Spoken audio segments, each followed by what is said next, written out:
இந்த நாளுக்கான தேவ வார்த்தை, கர்த்தராகிய இயேசு கிறிஸ்துவை விசுவாசி, அப்பொழுது நீயும் உன் வீட்டாரும் ரட்சிக்கப்படுவீர்கள். அப்போஸ்தலர் 16:31.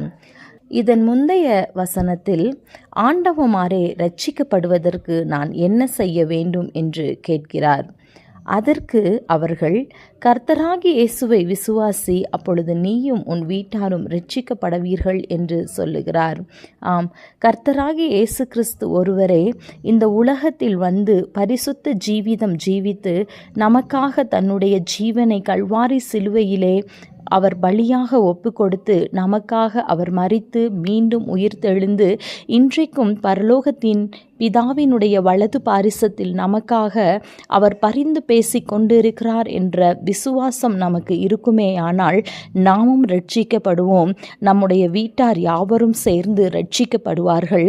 நாம் யாவரும் பரலோக வீட்டில் சுகித்திருப்போம்.